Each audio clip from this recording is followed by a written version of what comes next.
আসসালামু আলাইকুম ওয়া রাহমাতুল্লাহি ওয়া বারাকাতুহু। নাহমাদুহু ওয়া নুসাল্লি আলা রাসূলিহিল কারীম, আম্মা বা'দ।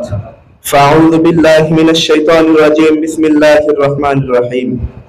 ইকরা বিসমি রাব্বিকাল্লাযী খালাক, খালাকাল ইনসানা মিন 'আলাক। ওয়া ক্বালা রাসূলুল্লাহি সাল্লাল্লাহু আলাইহি ওয়াসাল্লাম, তালাবুল ইলমি ফারিদাতুন আলা কুল্লি মুসলিম।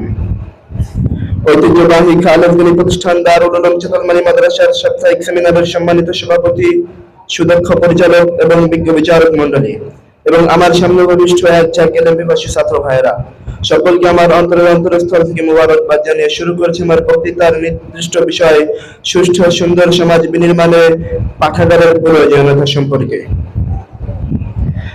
প্রিয় উপস্থিতি, পাঠাগারের প্রয়োজনীয়তা সম্পর্কে আলোচনা করার পূর্বে আমাদের জানতে হবে পাঠাগার কাকে বলে। একটি বইয়ের মধ্যে অধিক জ্ঞান লুকিয়ে থাকে, আর অনেক বই যখন একত্রিত হয় তখন তাকে একটি পাঠাগার বলে।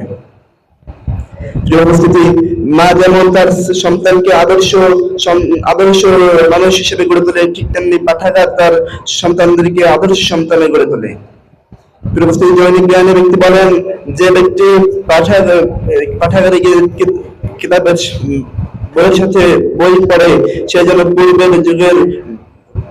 পূর্বের যুগের মহামনীষীদের সাথে কথা বলে। প্রিয় উপস্থিতি, আমাদের সকলকে পাঠাগারে নিজ নিজ ব্যক্তিগত, পারিবারিক ও সামাজিকভাবে পাঠাগার প্রস্তুত করতে হবে।